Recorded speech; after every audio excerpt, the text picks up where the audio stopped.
Pues tenemos como invitado al colega y amigo notario público 210 en Mazatlán, Fernando García Sáenz, a quien también le damos una cordial bienvenida y le agradecemos su tiempo y su disposición para estar compartiendo con nosotros un tema de actualidad, un tema diferente a los que estamos acostumbrados a escuchar en todos nuestros eventos notariales, pero que cada vez va generando mayor importancia. Pues se trata de las cuestiones derivadas del patrimonio digital y también lo que significa este tema con respecto a las implicaciones a la función y al trabajo notarial.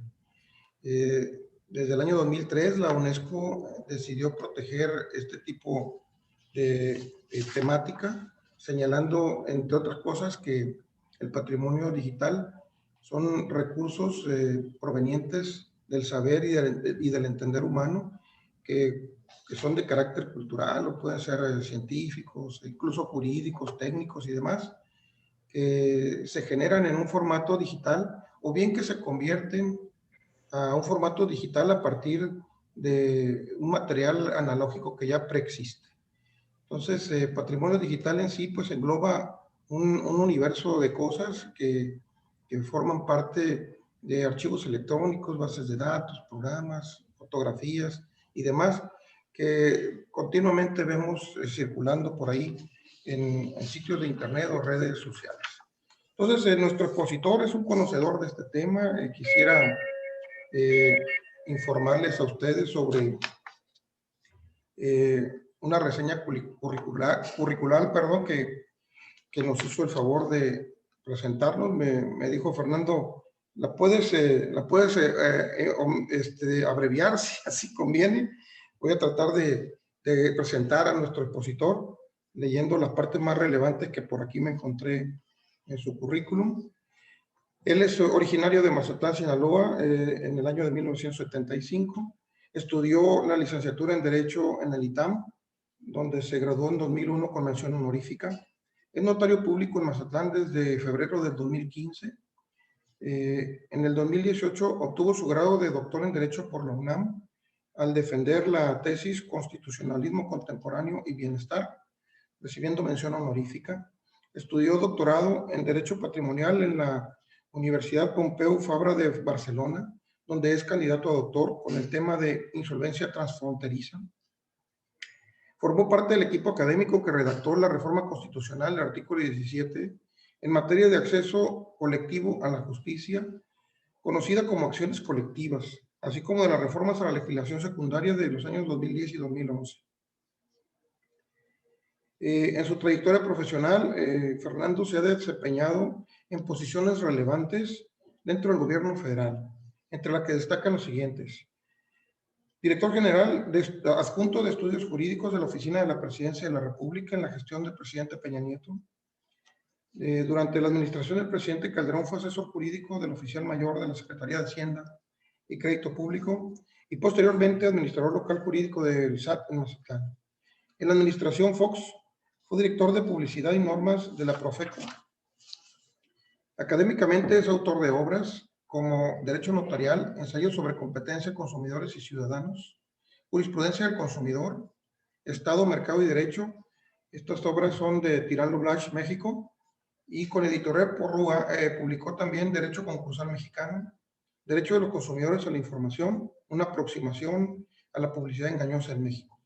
Además es coautor de obras jurídicas colectivas, como las acciones colectivas en el derecho mexicano y Antología Iberoamericana de Propiedad Intelectual, ambas también de Tirán Lulac. Ha sido catedrático en el ITAM a nivel maestría y licenciatura y profesor invitado a módulos de maestrías y diplomados en la Escuela Libre de Derecho, Universidad Panamericana y en la Escuela Libre de Derecho de Sinaloa. Es miembro fundador del Colegio de Abogados Egresados del ITAM, en el que es coordinador nacional del notariado. Ha encabezado el fortalecimiento de los derechos de los consumidores en servicios notariales, impulsando la libre elección del notario y la defensa del arancel notarial, entre otros temas. Es columnista de opinión en el periódico Noroeste y ha colaborado con el Reforma Negocios, El Economista, El Universal, Newsweek en español y además otros, y colabora de manera regular en revistas especializadas de derecho nacionales. Bien, es la semblanza de nuestro expositor de hoy, compañero Fernando García, amigo notario. Le voy a pasar el uso de la voz y les informo a ustedes que esta exposición tendrá una duración aproximada de unos 40 minutos y al final de la misma habrá una ronda de preguntas y respuestas. Pueden subir ustedes sus preguntas al chat de este Zoom o bien utilizar por ahí en la parte de abajo dice reacciones, levanten su mano y puedan ser atendidos por nuestro moderador que nos va a ayudar, que es el contador público Brígido Cuadras, para irles concediendo entre él y un servidor el uso de la voz a todos. Gracias, Fernando. Te agradezco tu presencia. Bienvenido y adelante con tu exposición, amigo. Muchas gracias. Buenos días, estimados amigos. Buen día, querido Oscar. Pues mira, primero que nada, darle las gracias a los otros presidentes de los colegios de Guasave, AOME, Mazatlán, Culiacán. Creo que el intercambio de ideas entre nosotros no puede producir más que bienestar. La comunicación íntima entre los notarios es de una importancia relevante. Lamentablemente en estos años, pues que ya se están juntando por la pandemia, pues nuestras reuniones cada vez han ido disminuyendo. Creo que este es un buen pretexto y un buen motivo para reencontrarnos y para intercambiar opiniones y fortalecernos con ánimos de solidaridad gremial. Estuve yo hace algunos años, cuando trabajaba aquí en el SAT, invitado por el entonces presidente, por Renato Vega, y fue mi última ocasión en la que yo no era notario y tuve la oportunidad de platicar ante un nutrido público de notarios ahí en Culiacán, en una vieja casona en el centro muy bonita. Inclusive me estaba acordando que hasta mi mamá fue a acompañarme, me iba cuidando. Allá por el 2009, 2010, la verdad que no recuerdo bien la fecha, por ahí tengo el reconocimiento. Entonces me da mucho gusto volver a estar con todos ustedes ahora como notario. El tema que vamos a platicar hoy fue motivo de una previa exposición a la que fui invitado por el Instituto Nacional de Ciberseguridad, aunque le hice algunos retoques y algunos reciclajes para que se ajustara bien a lo que vamos a platicar hoy, pero básicamente el motivo fue pues aquella invitación que se hizo en enero, en un evento importante también, y bueno, pues ahora lo replanteo, pues con la idea no tanto de que me pregunten al final, sino de que pues compartamos ideas, porque les puedo anticipar que hay más dudas que respuestas, sobre todo cuando empecemos a analizar las repercusiones que tiene, las consideraciones de la naturaleza jurídica de los derechos en torno al patrimonio digital, ¿no? Entonces, dada esta introducción breve, me arranco como se arranca el cantante del corrido, ¿no? ¿Qué les puedo decir? Ya tenemos una historia de unos 60 años, unas 6 décadas en las que nos hemos familiarizado con el uso del Internet. Si recordamos lo que los textos nos dicen, los textos especializados en este tema, fue en Estados Unidos cuando se crea una red con intenciones de acceso exclusivamente militar. ¿Para qué? Previniendo un hipotético caso de un ataque ruso, que cualquier miembro de las Fuerzas Armadas de aquel país tuviera acceso a información con independencia del lugar físico en el que se encontrara.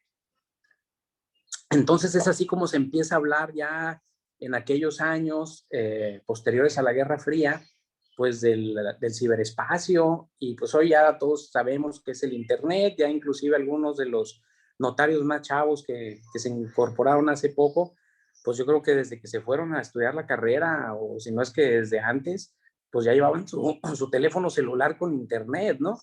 Y muchos de los que están aquí, pues todo eso fue una innovación a la cual se tuvieron que ir acostumbrando y adaptando, ¿no?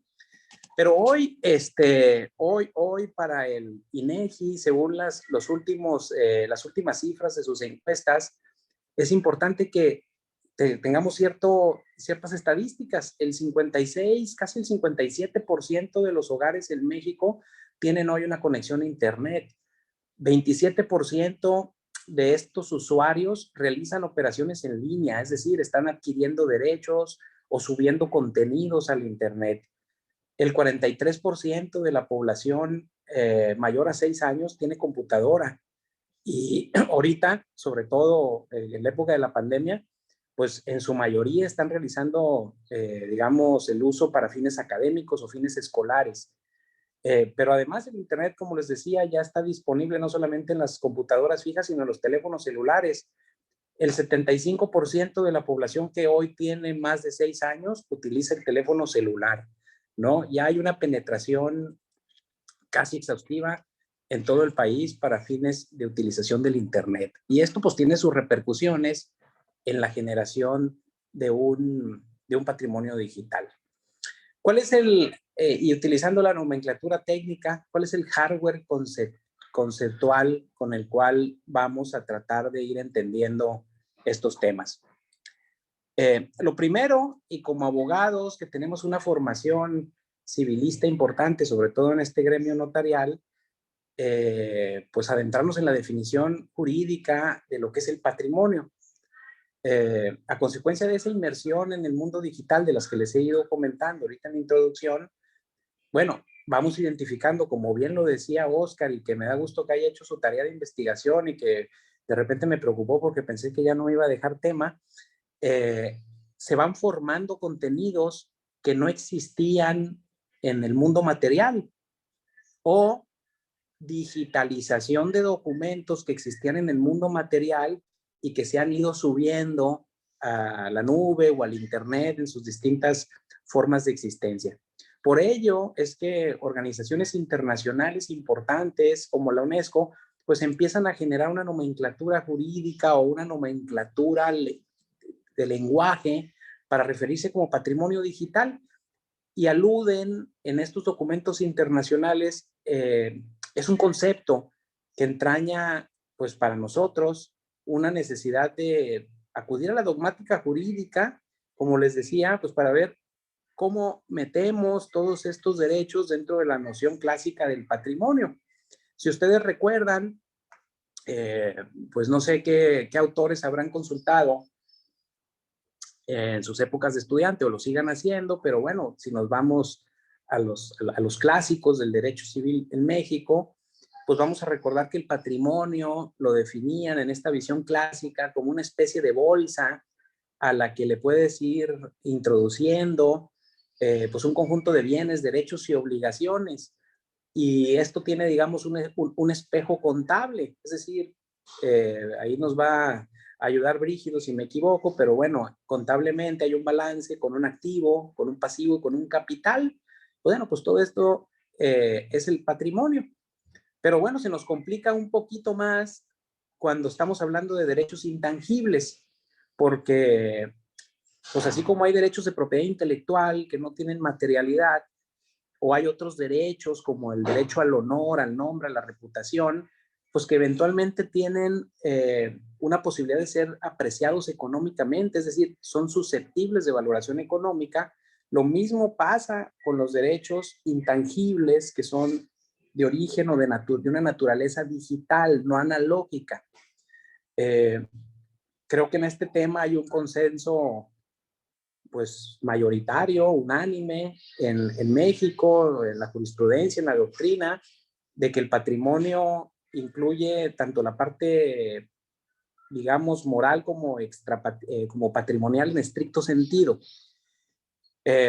Para fortalecer esto, bueno, pues basta que nos echemos un clavadito al diccionario de la Real Academia de la Lengua y en una de las acepciones de la palabra digital vamos a encontrar que digital es lo que se crea, lo que se presenta, lo que se soporta o almacena en un elemento formado por bits, dice. Entonces cada vez nos lo complican más. Para los abogados, entender este tipo de elementos pues llega a resultar un poco complejo. Pero lo cierto es que se empieza a hacer una dicotomía o una apertura o una posible categorización de dos tipos de vidas. lo que ahora se conoce como la vida offline y el mundo online.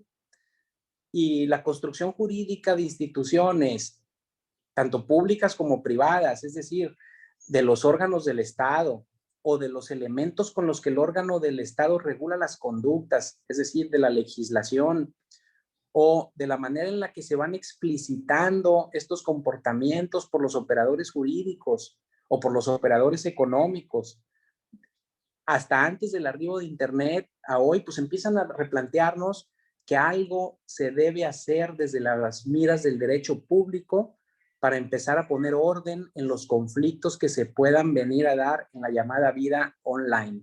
Es decir, en el inicio, el desarrollo y la eventual extinción y construcción de contenidos pluridisciplinarios que se van subiendo al Internet. Les decía, hay cosas que no existían y que existen. Hoy en día, si nos enfermamos, lamentablemente, ahorita el tema del COVID, te metes al YouTube y buscas expertos. ¿Qué va a pasar con todos esos contenidos en un futuro cuando haya inestabilidad de los sistemas, cuando se ponga en riesgo su permanencia o derivado de la obsolescencia natural de los sistemas o del hardware? O, por ejemplo, de ataques maliciosos dirigidos directamente a afectar el patrimonio digital que está ahí. Entonces, por eso es importante que, como lo reconoció la UNESCO allá por el año 2003 con la Carta sobre la Preservación del Patrimonio Digital, que desde el Estado, los estados nacionales, complementen y empiecen a emitir legislaciones para empezar a proteger este patrimonio, que digamos de una naturaleza difusa o colectiva, pues empieza a tener un valor importante para las comunidades, ¿no? Esto lo vemos nosotros como notarios, pues un poquito alejados de lo nuestro, pero bueno, digamos, es un antecedente importante porque, como les decía, pues hay una parte pública y hay una parte más privada en torno a este patrimonio digital. Y tan es así que nosotros como notarios, pues sabemos que hoy en día, desde el derecho público, se está abriendo la puerta cada vez más a una actuación digital. ¿Cuántos trámites y procesos no hacemos en las notarías hacia y con las autoridades que no se pueden hacer más que de manera digital? La búsqueda de una denominación o de una razón social, su reserva, algunos avisos que se tienen que dar a las autoridades, y a partir de esa lamentable reforma a la Ley General de Sociedades Mercantiles en las que se creó lo que desde mi personal punto de vista he catalogado como un adefesio corporativo de las sociedades por acciones simplificadas, bueno, esas sociedades se pueden hacer por Internet. Es decir, el derecho público ha ido empezando a generar mecanismos de acceso para participar en la era digital y solamente a través del acceso del Internet. Entonces, esto genera ¿qué? Una necesidad regulatoria para que el Estado proteja el tratamiento de lo que uno va metiendo en esa información, porque uno incorpora datos personales. Y esto nos lleva entonces al tema de la famosa huella digital, que en su conjunto, digamos, produce la llamada identidad digital, que es lo que tú vas subiendo al Internet al ir creando tu perfil de Facebook o de Twitter o de lo que tú vayas creando, o cuando participas con las autoridades en un sistema en el que no tienes otra más que hacerlo así, por ejemplo, el pago de impuestos, etcétera, ¿no? Entonces, en una primera instancia para el Estado y nosotros como ciudadanos frente al Estado, nos podemos hacer válidamente una primera pregunta. ¿Y cuáles son los límites de acceso y cuál es el tratamiento que le va a dar el Estado a esta huella digital?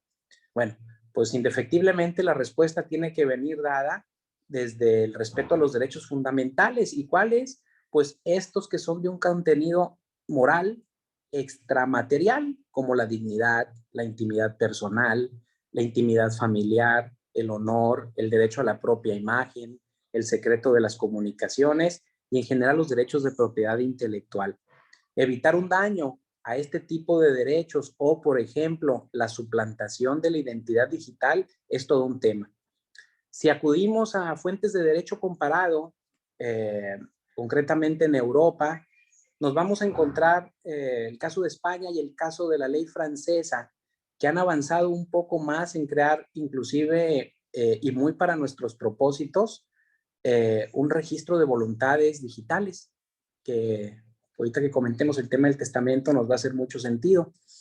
En México, nosotros tenemos pues la Ley Federal de Protección de Datos Personales, que establece que los temas de rectificación o aclaración le corresponden al titular de los datos o a su representante legal. Parecería que al hablar de representante legal no estamos previendo de manera amplia todo lo que va a acontecer para después de la muerte, porque parecería que entonces al acontecer la muerte del dueño de los datos, pues ya no hay representante legal del titular de los datos, salvo que vengamos con una teoría extraña y me digan que el albacea o los herederos representan este tipo de derechos de los titulares o dueños de la identidad digital. Por ello es importante, me parece, que en México podamos avanzar un poquito más en la legislación pública, o en el derecho público, perdón, para que las personas decidan de manera libre respecto de las consecuencias de esa huella digital para después de su muerte, incluyendo temas como, por ejemplo, cómo quieren que se gestione su memoria digital y si se puede encomendar, como acontece en el caso de España, alguna persona para que lleve a cabo la cancelación, el mantenimiento, la gestión de estas cuentas. Y bueno, ahí empezamos a hablar entonces de algo que sí nos toca, que tiene que ver con el testamento digital.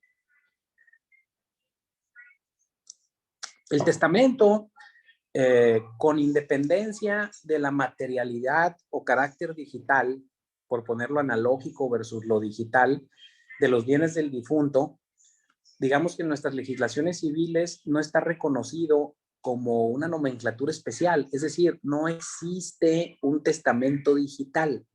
Se le dice así, si ustedes se meten a San Google, pues por ahí les van a salir referencias al testamento digital. Insisto, son necesidades de explicitación para poder hablar sobre un tema que se está generando y que puede tener sus repercusiones jurídicas, pero no es de que yo esté pretendiendo incluir en esta clasificación de los testamentos como el militar, el hecho del país extranjero, el testamento del loco, etcétera. No estoy tratando de meter ahí una clasificación, sino solamente es un pretexto, ¿no? Entonces, le decimos digital para eso, pero el patrimonio se transmite por causa de muerte. Todos sabemos que es un concepto tan amplio que incluye todo, lo analógico y lo digital. Claro, salvo aquellos derechos que por su naturaleza y por ser tan personalísimos no sean posibles transmitirlos mortis causa, ¿no? Como sucede, por ejemplo, con el derecho de usufructo, ¿no? Y otros derechos que nos podemos encontrar que no son transmisibles. El activo, pues, de la persona que fallece o del de cuyos, incluye, además de las cosas materiales o físicas, pues todos sabemos que incluye los derechos. Y ahí no hay ninguna innovación jurídica ni nada nuevo bajo el sol, porque dentro de esos derechos, pues están los que el de cuyos tuviere y que fueran digitales. No hay ningún problema. Por ejemplo, saldos a favor en monederos electrónicos o compras realizadas por internet pendientes de entrega. Se realiza la compra y pues en esos días pasa la muerte de la persona y las cosas pues vienen en trayecto o vienen en camino. Por ejemplo, yo compré un libro a un notario español que se conoce como Justito el Notario, y hoy en la madrugada me decía, pues hace 2 meses los compraste y no han llegado. Le decía, bueno, pues ojalá y les lleguen a mis nietos, pero ya vienen en camino desde Europa y pues no sabemos qué pueda pasar, ¿no? Ojalá y pues yo los alcance a tener y a leer y que estemos por aquí muchos años. Pero bueno, ¿qué pasa entonces, por ejemplo, con los bitcoins o los bienes electrónicos adquiridos en forma de archivos digitales como la música, las películas o en general libros, literatura? Ya hay muchas editoriales, por ejemplo, Tirando Blanc, mi casa, que ofrece productos nomás digitales. Tú puedes como consumidor entrar a un portal y escoger, optar si quieres llevarte ambas versiones o únicamente la versión digital. Pero bueno, entonces, ¿qué pasa con esos derechos intangibles que están en alguna nube o en algún soporte de un tercero cuando pues nos retiramos del paraíso terrenal?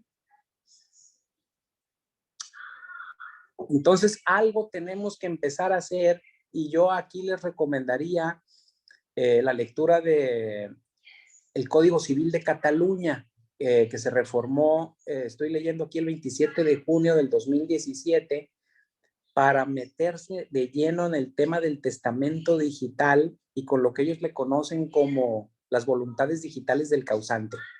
Inclusive en Cataluña se creó un registro de voluntades digitales, que no me voy a meter mucho en el tema, pero ahí revisándolo fue declarado inconstitucional, pero en lo que se refiere al registro. Pero en todo lo demás, el testamento digital está funcionando hasta donde sabemos y hasta donde hay información pública de manera correcta. Entonces, en México y en todos los países que siguen nuestro mismo modelo económico, la sucesión de los bienes de una persona constituye un incentivo para la generación de riqueza y poderlo transmitir. Si nosotros trabajáramos y ahorráramos y no pudiéramos disponer de nuestro patrimonio y, digamos, aplicando el refrán de que nadie sabe para quién trabaja y entonces lo que producimos nos lo quita alguien, pues se generarían incentivos perversos y no habría ahorro, los niveles de productividad nacional disminuirían. Entonces, digamos que el fundamento económico teórico de la sucesión es esto, es poder transmitir a quienes uno desee nuestro patrimonio, porque de lo contrario, pues estaríamos en un esquema de un país totalitario en el cual no puedes producir riqueza, porque entonces la producción de riqueza puede ser estigmatizada como algo malo. No me estoy refiriendo a ninguna cuestión política presente o que se pueda parecer, pero bueno, es muy peligroso este tipo de concepciones, ¿no? Y a lo mejor por aquí hay algún pequeño ingrediente que tiene que ver con los impuestos a las sucesiones, que tampoco me voy a meter, pero que es todo un tema bien importante desde el punto de vista de la teoría económica. Entonces, en principio, yo les diría, y de manera general, ¿qué me pasó hace algunos meses? Vino una persona a la notaría y me dice, Fernando, quiero hacer un testamento, y empezamos a platicar y resulta que, pues, este joven pues me comenta que tiene, pues que le gusta ver mucho películas y que tiene pues, cientos de películas, que todo el cine de arte que sale él lo adquiere y que tiene un catálogo, una digamos hemeroteca, no sé si sea la palabra correcta, digital con películas. Y pues yo con mis elementos teóricos, con la formación civilista, le dije, oye, pues bueno, pues tú las compraste. Si tú las compraste, pues supongo que son tuyas. Y al suponer que son tuyas, pues vamos incluyendo en tu testamento las claves de usuario, las contraseñas, con indicaciones precisas de qué quieres hacer con tus derechos digitales.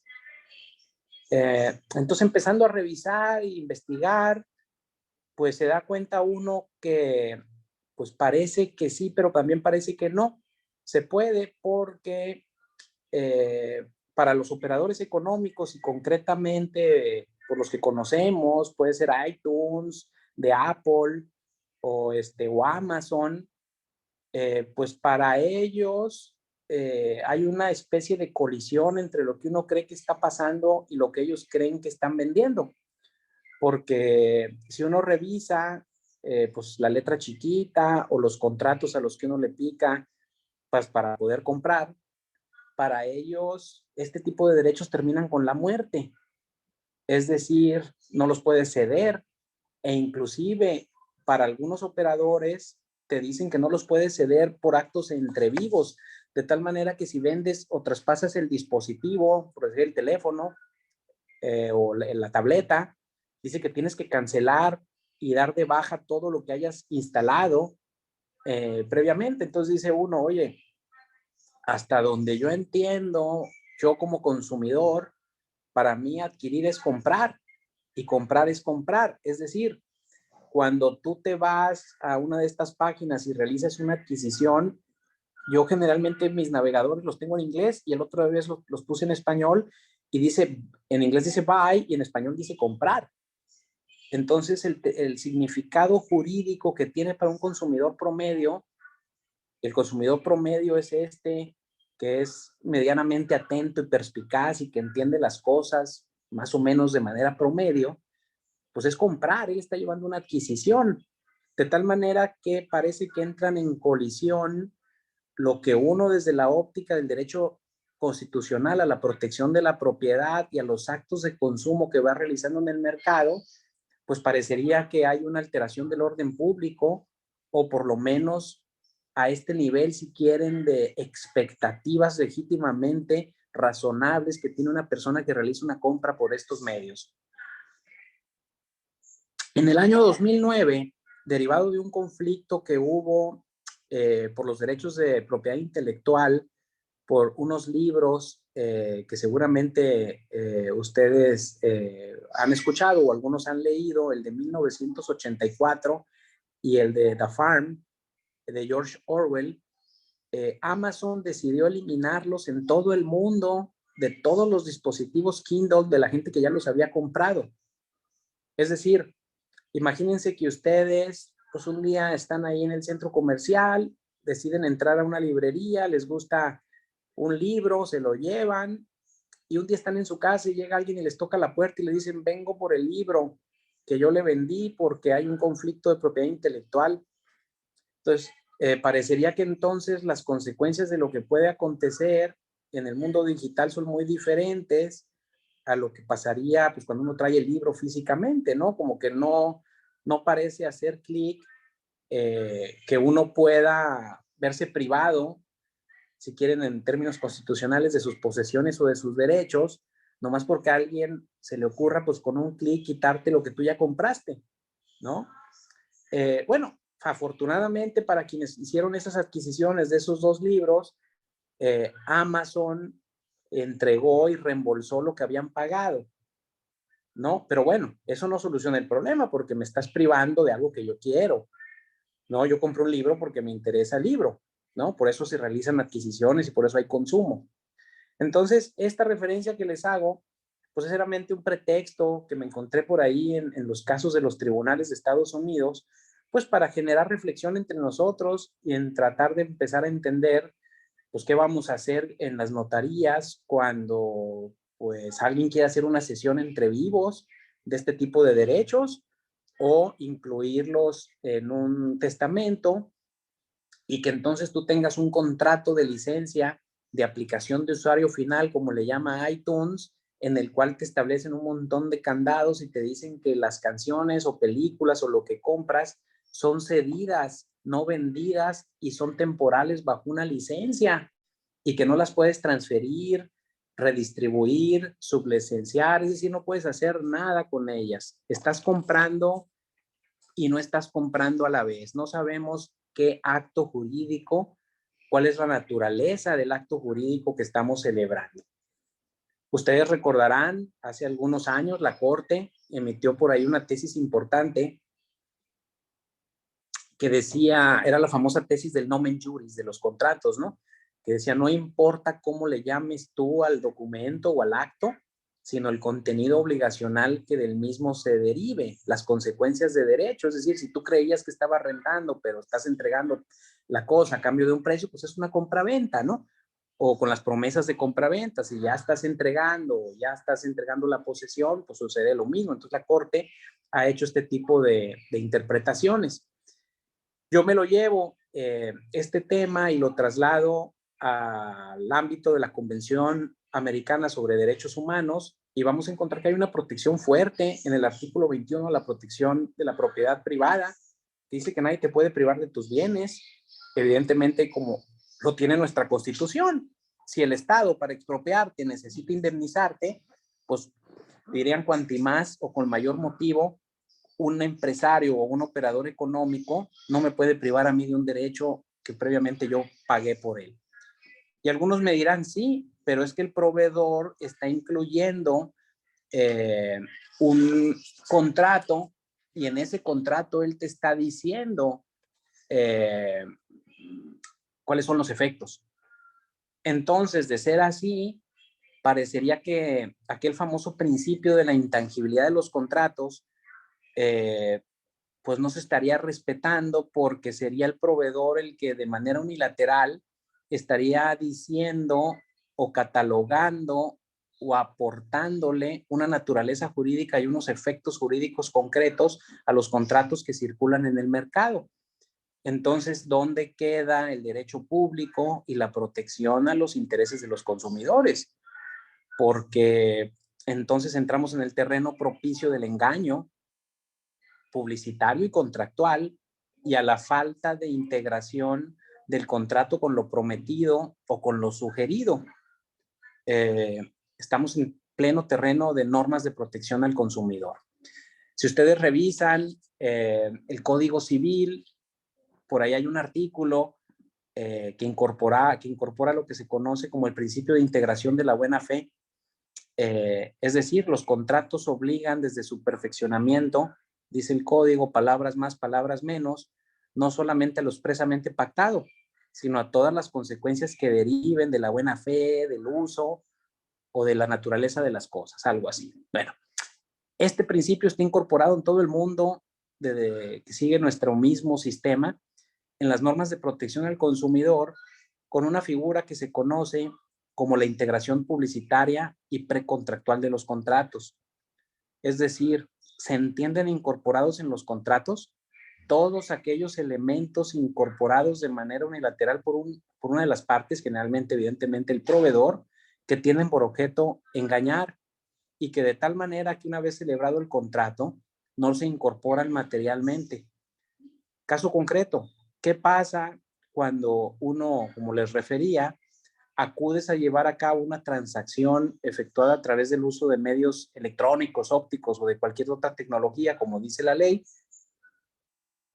y el proveedor te dice expresamente comprar, buy, y en ningún lado, de manera clara, expresa, incluye un disclaimer o un aviso en el que te diga, ojo, no estás comprando, estás rentando o alguna otra explicación que de tal manera el consumidor entienda que no está llevado a cabo una compra, una adquisición. Desde la óptica de la Ley Federal de Protección al Consumidor, que se reformó en el 2000 y se incorporaron todos estos principios de la era digital, pues hay otros artículos que se decantan por el tema de la nulidad de cláusulas abusivas y del principio de conservación de los contratos. Con la nulidad de cláusulas abusivas, regresamos al tema de la persona como titular de derechos del consumidor y como un centro de intereses y de deseos en el mercado, en el cual el derecho tiene que favorecer que el consumidor satisfaga sus necesidades. Es decir, se declaran nulas todas aquellas provisiones o incorporaciones que el predisponente de los contratos, es decir, el que los redacta, incorpora y que resultan engañosas, confusas o que colocan al consumidor en una situación de error, ¿no? Y evidentemente, pues nosotros como abogados esto lo vamos a vincular con el tema del error como vicio de la voluntad. Pero para no privar al contrato de efectos, la ley del consumidor establece de manera muy clara que las cláusulas abusivas se tienen por no puestas, respetando y preservando el principio de conservación del contrato.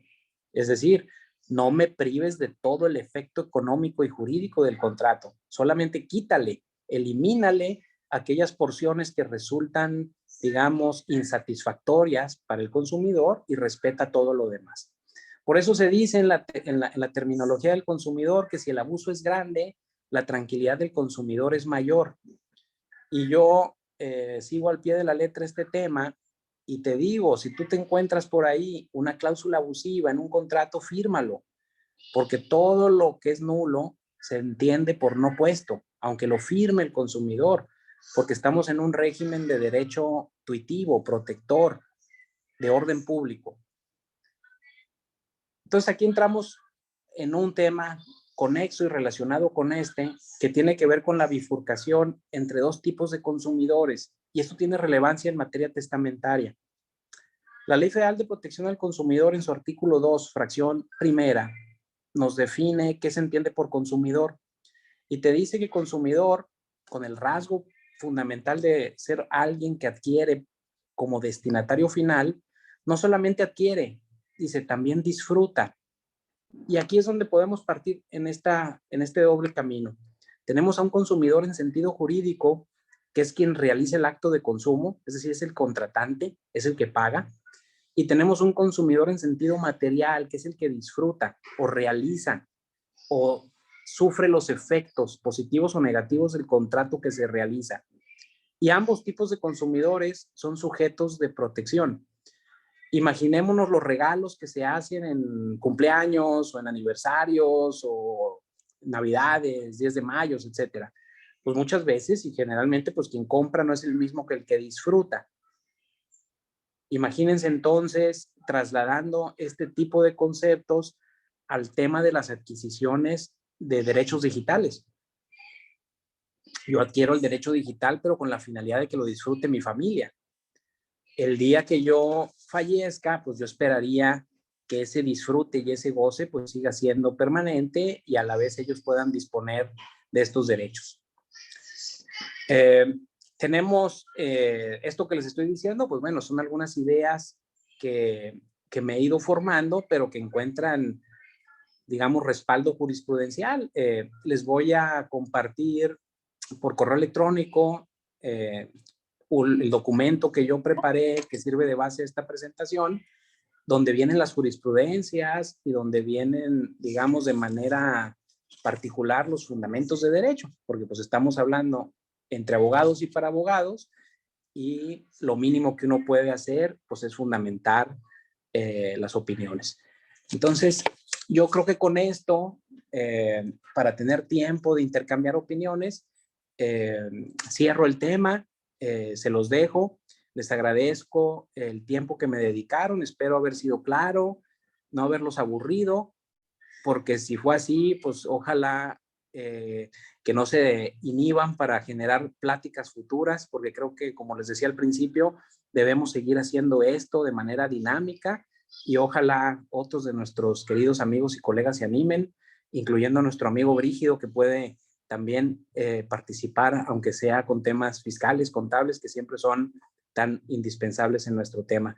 Quedo entonces a su disposición en ese entendido de que pues lo que se dice aquí son reflexiones y puede haber muchas dudas, ¿no? Muchas gracias. Gracias a ti, Fernando. Y que muchas gracias, Fernando. Es un tema atractivo, complejo, tiene muchos detalles. Creo que vale la pena reflexionar sobre puntos también que inciden con nuestro trabajo como notarios. En términos generales, el patrimonio digital pues es universal, es un término universal y al nosotros de alguna forma vincularlo al ejercicio notarial, también tenemos que prevalecernos de esos beneficios que aporta ese tipo de normas protectoras de los patrimonios digitales para que nosotros podamos pues en algún tema específico relacionado con nuestra función, hacer uso del mismo. Por ejemplo, quisiera escucharte en relación a qué opinas sobre la posibilidad de que nuestro protocolo notarial o nuestros propios instrumentos, las actas destacadas, las escrituras y actas notariales que levantamos pudieran en un momento dado formar parte de un patrimonio digital, no necesariamente que se digitalice en el futuro, sino que nosotros mismos las generemos así. ¿Cómo ves? ¿Qué opinas sobre este punto? También hay otros temas que igual tienen particular relevancia. Ahorita que comentaste la cuestión de las criptomonedas, ¿no? Imagínate la posibilidad de que un pretenso socio de una sociedad mercantil quiera aportar criptomonedas para la creación de una sociedad, o bien decir es lo único con lo que cuento, quisiera aportarlas a la sociedad y que me contabilicen el valor de las criptomonedas como parte del capital social. Igual se podría entenderse esto como una aportación de un bien digital. ¿Cuál es tu opinión al respecto, amigo? Te mando un abrazo. Mira, sin lugar a dudas, ambos temas son relevantes y conforme se van presentando avances tecnológicos y sobre todo en la sociedad, pues nosotros como notarios tenemos retos bien importantes hacia adelante, y no solamente por la misma digitalización per se, sino por la necesidad que tenemos de ser ágiles actores que favorezcan el tráfico y la celebración de actos jurídicos. O sea, las personas, y hoy en la pandemia lo hemos vivido, no sé, en otras jurisdicciones como Culiacán, Los Mochis, Guasave, pero aquí en Mazatlán, que por ejemplo llevamos un buen número de operaciones con extranjeros, pues nos hemos dado cuenta de la insuficiencia normativa que tenemos, sobre todo cuando hay personas que no pueden viajar por restricciones derivadas digamos, de hechos del príncipe, ¿no? Como el famoso decreto que declaró situaciones de emergencia. Entonces, ¿cómo le vamos a hacer nosotros como notarios, por ejemplo, para hacer una fe de hechos a distancia?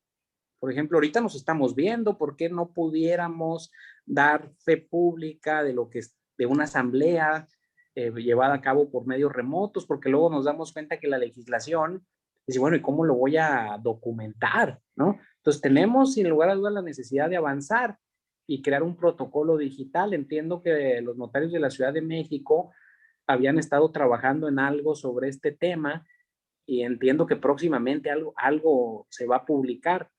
Y sobre el tema de la utilización de medios distintos al numerario, pues es una realidad, ¿eh? Ya se están utilizando. A mí no me ha tocado hacer alguna asamblea o protocolizar alguna asamblea en la que haya este tipo de aportaciones, pero bueno, pues al final de cuentas ahí creo que la legislación mercantil, la Ley General de Sociedades Mercantiles, te permite aportar bienes distintos al numerario que se dejarán en tesorería, dice la ley, por un periodo de 2 años.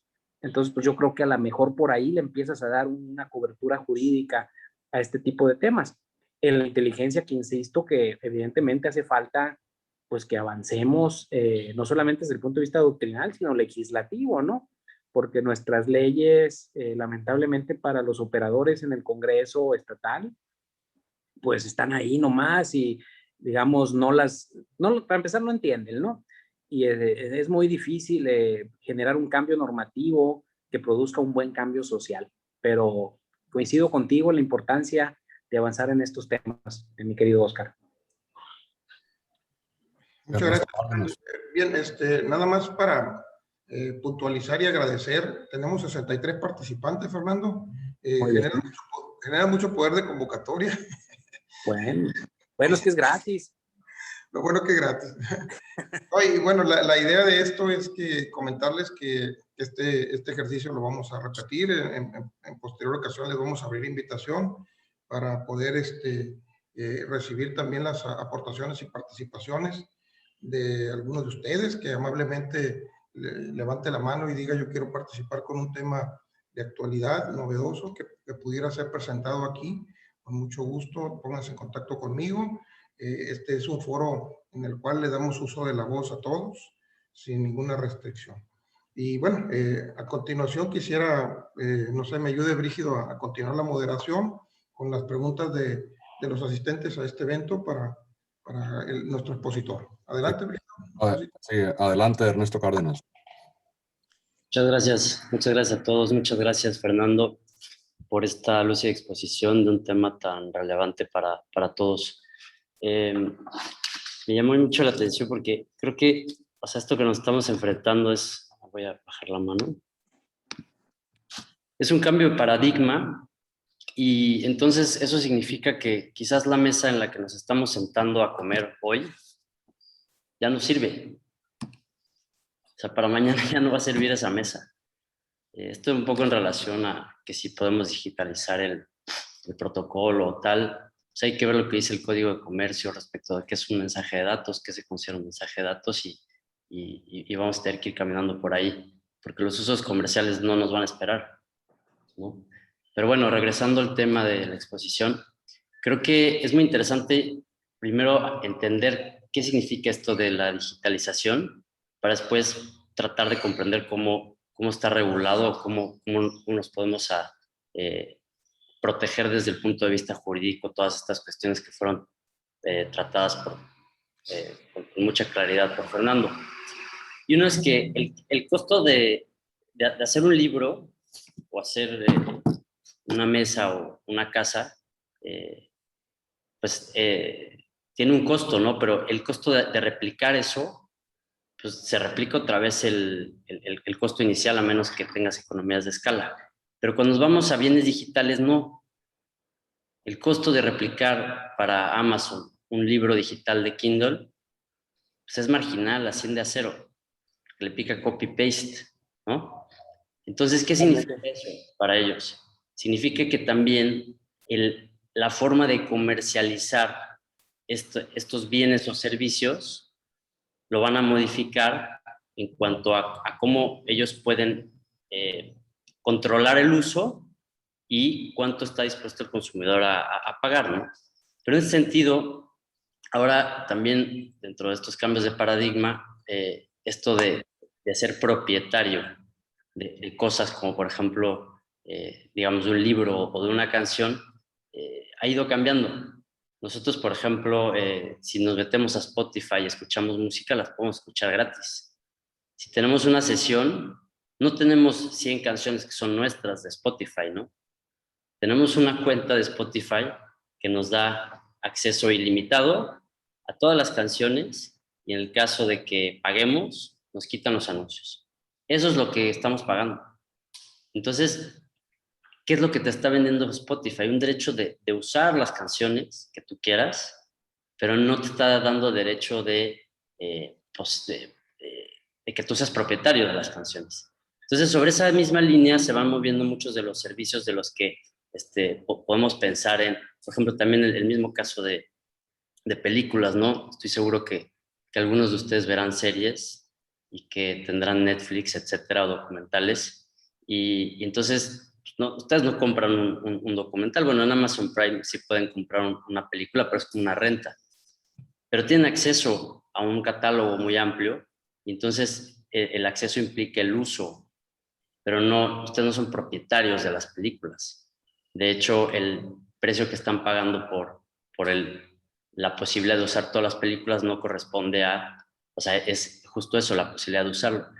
Y esto, regresando a lo primero que estaba mencionando, depende, o sea, es derivado del costo de poder replicar otra unidad adicional y también de la posibilidad de los proveedores de productos y servicios de restringir ese acceso.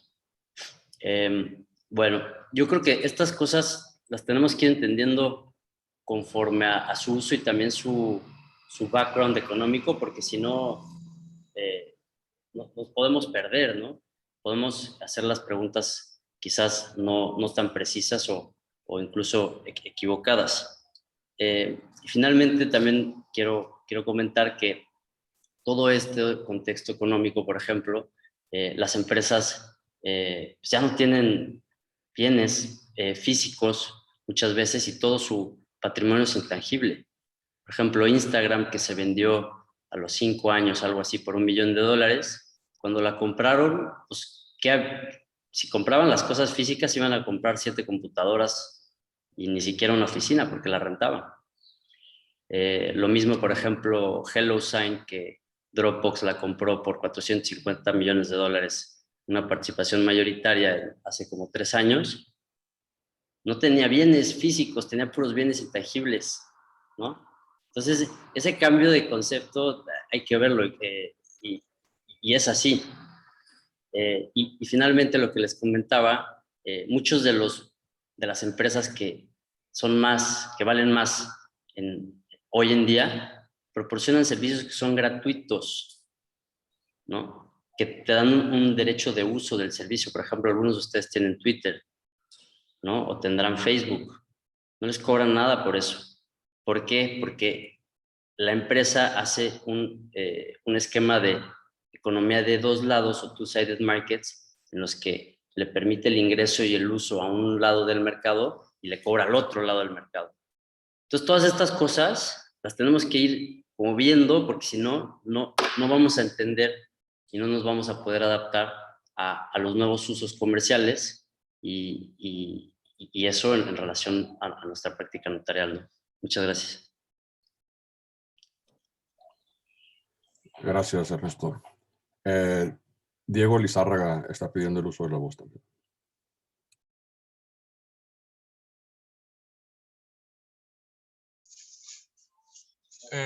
Buenos días, compañeros. Doctor, muy buena, te felicito, muy buena la exposición, un tema muy actual. Todo lo que hablaste también y el expositor anterior, me queda muy claro que se necesita legislar completamente este asunto, ¿verdad? Y no nada más no nada más de la propiedad digital que se estuvo hablando, sino también inclusive acerca de la digitalización de cualquier acto, de cualquier contrato, ¿verdad? Que probablemente este asunto, ¿verdad? Que se llegue a dar a esas escalas, pues va a atentar en contra del notariado mexicano, en este caso, porque pues si se implementan, si se implementan todas las cuestiones de el tráfico de contratos, de actos jurídicos y hechos jurídicos mediante medios electrónicos, internet, etcétera, pues realmente ya el notario va a ser un simple mediador ahí, ¿no? Porque ahora viene la pregunta que quiero hacer, el comentario. ¿Qué tan seguro, qué tanta seguridad jurídica se tendrá en la implementación de Internet, de medios digitales? O sea, ¿qué tan seguro es, que las personas o las empresas hagan este tipo de transacciones por medio de Internet con una firma digital como ya está ahorita, ¿verdad? Pero qué tan seguro es que no se pueda violar por un hacker, por una persona que conozca de esto? Yo creo que también ahí tendríamos que ver muy bien qué tanta seguridad, porque a final de cuentas el notario está para dar fe y legalidad a los actos que pasan bajo su protocolo, bajo su fe. Entonces, ¿qué seguridad le vamos a brindar nosotros al intervenir en un acto jurídico digital donde nosotros no tenemos el control de que si una persona puede o no puede violar esas firmas electrónicas, esos programas, de hackearlos y de aparentar una cosa que no es? Yo creo que este tema está muy actual, doctor. Yo, gracias por la invitación, compañeros, mucho gusto, y pues ahí está mi comentario. Sería cuestión de que se legislara bien, y esto va a dar para mucho más, ¿no? Muchas gracias. Adelante, doctor, en respuesta. Pues mira, como todos sabemos, y el riesgo de la vida pues, está en lo digital y en lo no digital, ¿no? Creo que gran parte de nuestro trabajo en las oficinas todos los días es pues, estar previniendo que nos vean la cara, que nos sorprendan, evitando fraudes. Y pues ahora con el tema digital, pues evidentemente pues hay gente malintencionada y hay empresas que se dedican, organizaciones, pues que hacen del delito, digamos, su actividad cotidiana. Pero el escenario yo creo que tampoco es tan catastrófico, dado que tenemos un buen elemento normativo o si quieres institucional, y te lo dejo, se los dejo. Yo no he leído, nunca he tenido conocimiento, por ejemplo, de la falsificación de firmas electrónicas del SAT. Sé que hay suplantaciones de identidades de gente que saca varias firmas, ¿no? Pero es decir, yo no he visto de alguna persona como contribuyente que se duela de que alguien utilizó su firma electrónica de esta manera. O sea, no sé, creo que sí hay ciertos controles a través de estos organismos de certificación que pudieran eventualmente implementarse, y que pues el camino va para allá, porque de que hay riesgos, pues hay riesgos, los tenemos, pero pues ahí sí, como decía Ernesto, y bueno, y por cierto, Ernesto Cárdenas Salcido ha propuesto hablar sobre la firma electrónica en próximos días. Creo que estos temas pues son complementarios, y evidentemente pues queda mucho que hacer por parte de los estados, ¿no? Como reguladores del derecho público.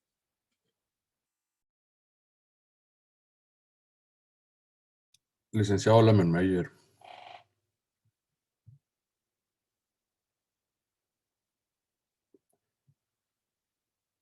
Tienes silenciado el micrófono, licenciado Lemermeyer.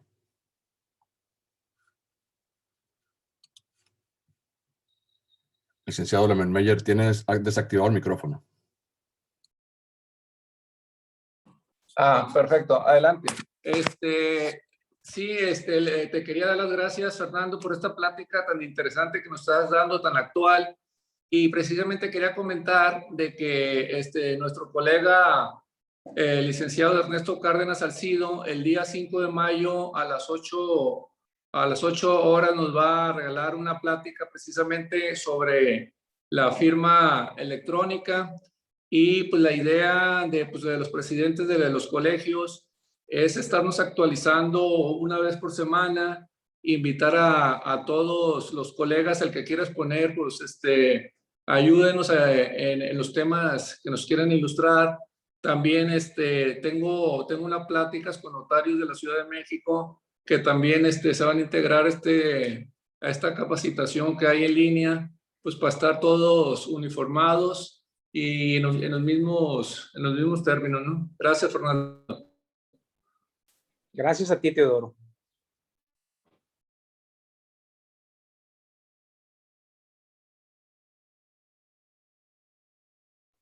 No veo a nadie más que quiera hacer el uso de la voz. A Carrillo Echegaray, adelante.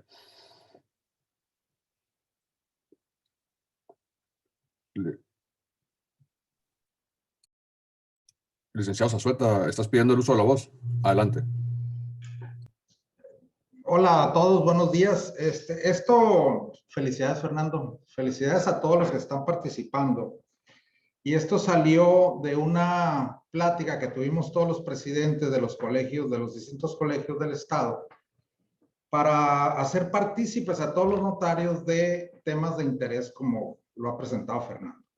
Yo creo que es la primera vez que lo hacemos y como dijo Teodoro, yo creo que le va a tocar a él invitar al siguiente, invitarlos a todos ustedes y el que desee participar de esas pláticas, bueno, aquí está la plataforma hecha. Posteriormente me va a tocar a mí invitar a alguien y yo creo que va a servir para que todos estemos en la misma sintonía, que veamos cosas de actualidad, que estemos conectados, ya que físicamente se está volviendo un poco complicado, pero a lo mejor este sistema es mucho más fácil, es mucho más didáctico y es mucho más rápido para entregar el tema que se va a proporcionar.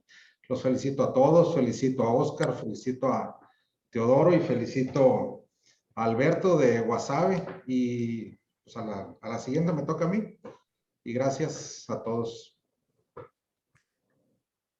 Gracias, licenciado. Brígido. ¿Quién es? José Luis Monarre Brígido. Adelante, licenciado. Pues en principio aprovecho la oportunidad para saludar a nuestro amigo Fernando y felicitarlo por este tema tan interesante que ya tiene rato tratándose, viendo inclusive las conferencias del sábado próximo pasado que el Colegio Nacional tuvo a bien exponer y que nuestro amigo y compañero paisano oriundo de Guasave, Marco Antonio, tuvo a bien exponer un tema de la misma forma que es necesario que día con día se tiene que ir perfeccionando. Esta situación ya se está viendo en todos los medios, inclusive en el Poder Judicial. Tenemos ya que hay audiencias que se ven vía Zoom, tratándose de asuntos obviamente de carácter muy difíciles para otorgamiento de fianzas incluso. Claro que se tiene que asegurar la forma de cómo se tiene que perfeccionar día con día el tema ese, porque pues como comentan aquí los compañeros, se puede contraer un problema de falsificación, entre otras formas que pueden crear un problema y que hay como consecuencia la anulación o cancelación del acto que se está verificando. Yo los invito a que tratemos de entrar todos los compañeros a las conferencias que el Colegio Nacional tiende a bien otorgarnos los sábados, algunos sábados del mes, tenemos las fechas ya. Inclusive también hago una invitación a que los compañeros de todo el estado, de nuestro estado de Sinaloa. Aprovechemos este conducto para que una invitación muy formal para que el próximo día 18, 19, 20 y 21 tengamos la asistencia en la ciudad de Oaxaca, para que participen, porque los temas son muy interesantes y máxima que tenemos que ver ahí el problema de la ley de lavado de dinero. Entonces, en ese tema sí me gustaría mucho la participación, no nomás en vía Zoom, también físicamente que vayamos a ese evento, porque hay temas muy importantes y sobre todo el que estamos viendo y la actualización que se vienen ventilando algunas reformas de la ley, sobre todo la ley de lavado de dinero, que ya hay proyectos ya en puerta que próximamente los tendremos que ver. Le agradezco mucho a todos. Rígido, un saludo, mi amigo. Ya sabes que el aprecio y el respeto que tenemos y que pasen muy buenos días. Gracias. Muchas gracias, licenciado Monarres. Adelante, alguien más. Si no levantan la manita con reacciones, no los veo porque son muchos los participantes, entonces no alcanzo a verlos. Si alguien va a hacer uso de la voz, desactive el micrófono y pídelo porque no los veo. Si no, licenciado Carrillo, adelante.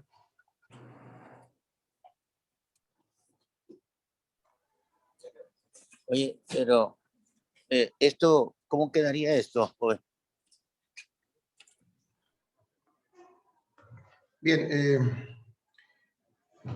pues parece que no hay más participaciones.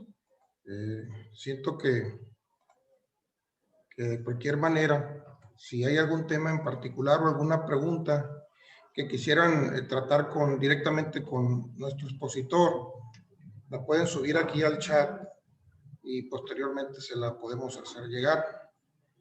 Oscar, no sé si me permitas hacer una pregunta. Adelante, amigo.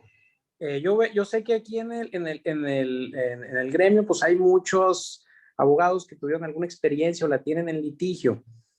Yo les quisiera preguntar qué pasaría si en un eventual testamento se incluye un legado de derechos que obran en iTunes o en Amazon. La pregunta concreta es, ¿se incluirían en el inventario que tendría que hacerse de bienes del decuyus? Y si se tendría que notificar a estas empresas, porque acuérdense una cosa, en términos de la Ley Federal de Protección al Consumidor, una de las cláusulas que se declaran nulas es cuando obliguen al consumidor a someterse a la jurisdicción de tribunales extranjeros. Entonces tenemos ahí varios elementos que, bueno, que ahí me llaman la atención y yo la verdad no soy litigante ni quiero serlo, pero a lo mejor alguno de ustedes pues, nos puede, o en esta ocasión o más adelante, reflexionar sobre estos temas, ¿no?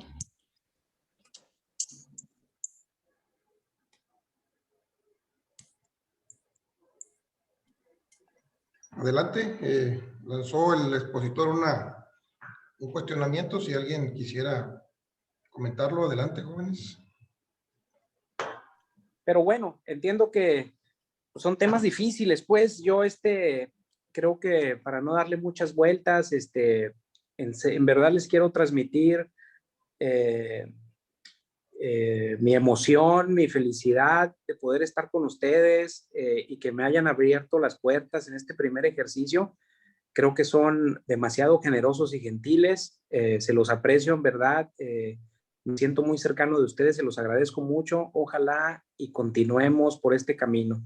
Creo que quedo ya aquí a disposición de los presidentes de los colegios y muy contento. Muchas gracias por la invitación. Al contrario, Fernando, muchas gracias a ti. La verdad es que muy brillante tu trabajo, tu forma de exponerlo también demuestra un buen dominio que tienes del tema. Y no solamente este tema, yo creo que valdrá la pena considerarte para otros temas de trabajo que traes tú en tu agenda académica, amigo. Posteriormente, seguro te vamos a molestar para que nos traigas a consideración del notariado sinaloense temas parecidos o temas diversos que tú traes debidamente controlados.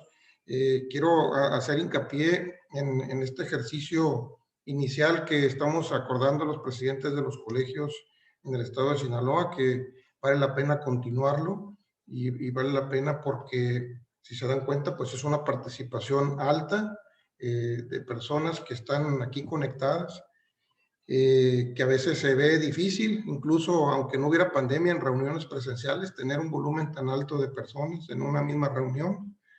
Y ahorita pues con la pandemia, pues como mientras no tengamos el semáforo en posibilidades de reuniones personales o estemos todos ya en situación de ser vacunados, pues definitivamente ponemos en riesgo en la situación por la enfermedad. Nosotros en el Colegio de Notarios de Culiacán hemos seguido reuniéndonos aquí de esta manera. Si mal no recuerdo, tenemos ya como 15 o más reuniones virtuales a través de asambleas hechas por este medio, con comparecencia, invitados especiales, o bien con el trabajo de nuestras comisiones. Seguimos adelante, seguimos de alguna forma produciendo. La pandemia no nos ha detenido, tenemos la obligación de seguir colaborando con el gremio hasta donde sea posible. Y bueno, le reitero, para los que no me escucharon, hoy tengo una plática que me va a recibir la delegada estatal de Infonavit y su equipo de funcionarios. Voy a tratar el tema, entre otros, les comento de una vez, de la admisión de los notarios nuevos al ejercicio de las funciones para el Infonavit.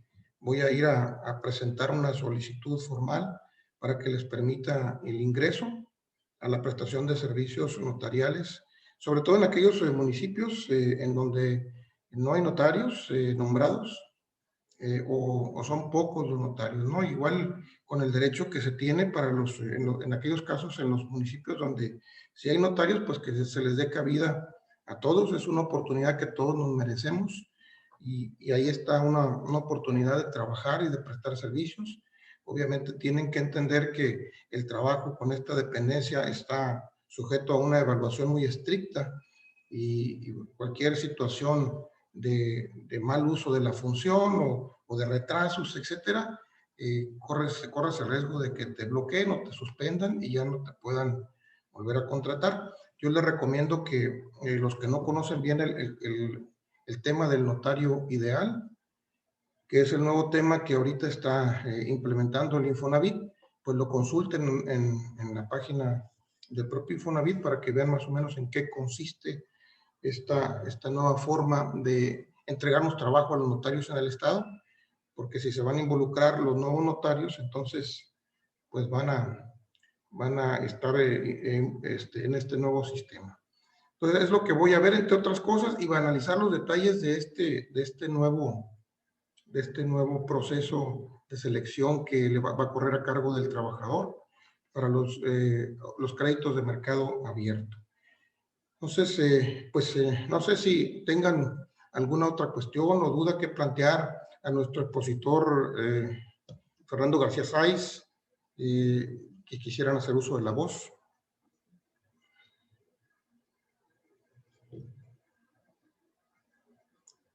Licenciado Saldaña, adelante. Adelante, Saldaña. Buenos días a todos, espero que estén bien. Fernando, siempre es un placer saber de ti. Y cada día te veo más preparado como siempre. Fernando, en cuanto a la pregunta, considero que sí es pertinente inventariar, a pesar de que en el artículo 509 de nuestro Código Familiar no prevé el tema de los derechos y menos el tema de la propiedad intelectual. Sin embargo, lo puedes hacer como un efecto de comercio o industria y me queda claro que produce frutos, en este caso produce dinero, esos derechos una vez que están inscritos.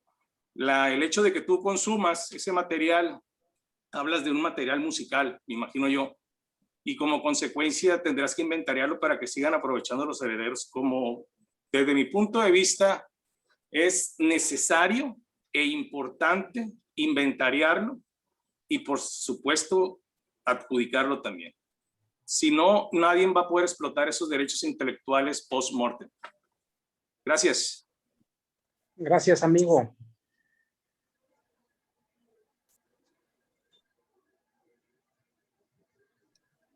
Creo que son todos. Adelante, Carrillo, licenciado Carrillo.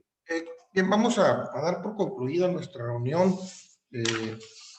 Quiero agradecerles a todos los que estuvieron presentes, presidentes de los colegios, Teodoro, Jesús.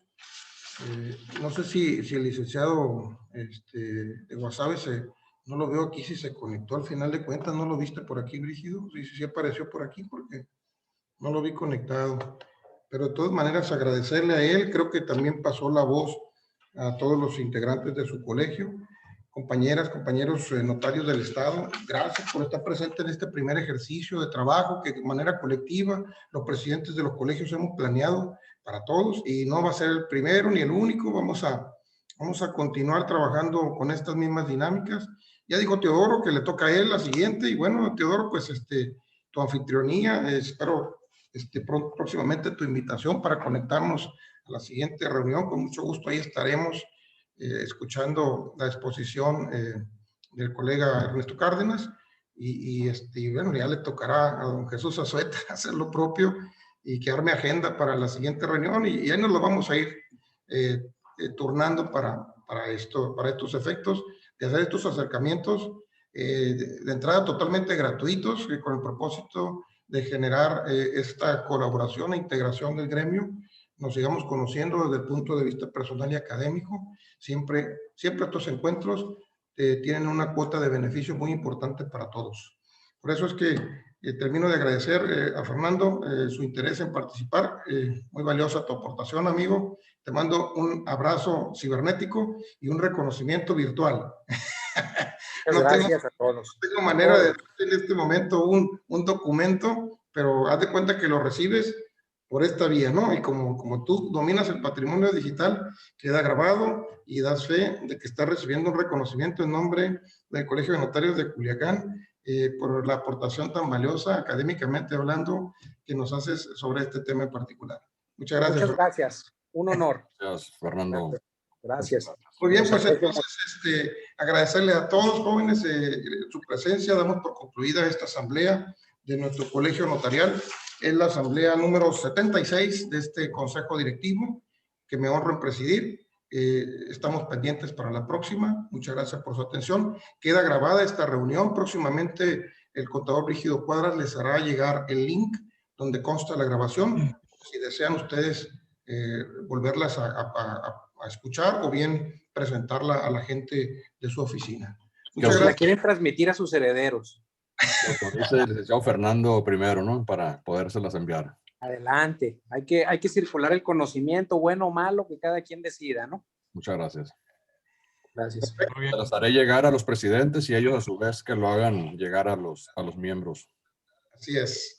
Muchas gracias a Brígido Cuadras por la anfitrionía, que nos presta también su cuenta de Zoom para podernos enlazar, ¿no? Muy amable, Brígido, como siempre. Gracias, Brígido. Gracias, saludos a todos. Saludos a todos, compañeros. Tengan buen día. Gusto saludarlos. Gracias. Bye, bye.